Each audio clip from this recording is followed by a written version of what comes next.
Laetitia Hallyday ses coups de griffe contre David et Laura. Laetitia Hallyday fait son deuil, bon an mal an.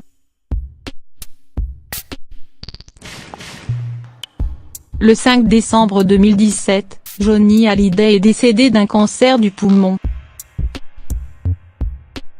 Le rocker a laissé un testament rédigé sous la loi californienne qui a provoqué une véritable guerre au sein de sa famille. David Hallyday et Laura Smith, s'estimant déshérités, ont décidé de contester au tribunal les dernières volontés de leur père, un conflit judiciaire et médiatique qui n'a, à l'heure actuelle, toujours pas été réglé. La prochaine audience du procès se tiendra le 30 novembre prochain.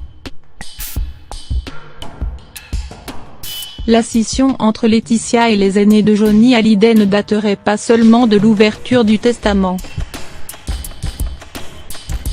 Au moment de l'hommage populaire à Paris, à la Madeleine, en dépit de l'union sacrée de façade, le torchon brûlait déjà. David Hallyday et Laura Smith n'ont pas participé à l'organisation de cet hommage, comme le déplore la veuve dans une interview accordée à Paris Match ce jeudi 25 octobre. « J'aurais aimé que David et Laura soient là.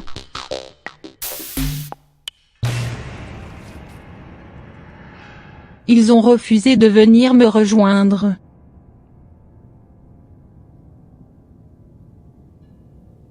J'ai fermé le cercueil de mon homme toute seule.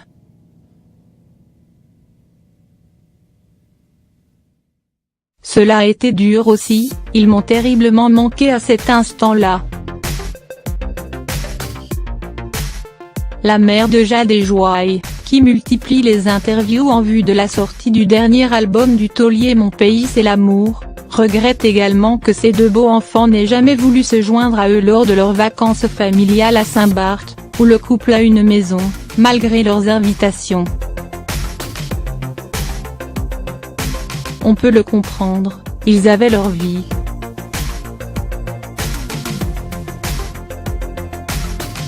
Mais ce furent autant de rendez-vous familiaux manqués.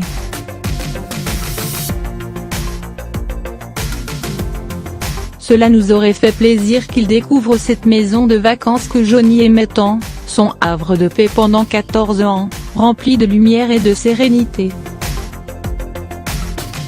Et ils ne sont pas venus et, raconte-t-elle.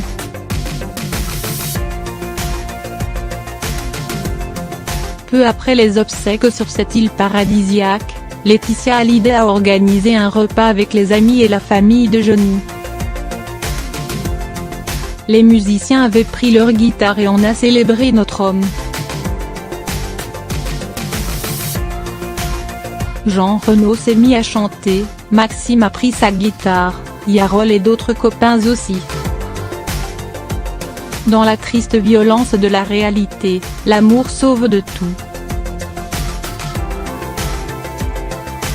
Mais Laura et David n'ont pas voulu venir, se souvient la veuve. Tant de coups de griffe envers les deux aînés de son homme, Laetitia Hallyday se dit pourtant prête à pardonner. Mes mains sont tendues comme elles l'ont toujours été, rappelle-t-elle.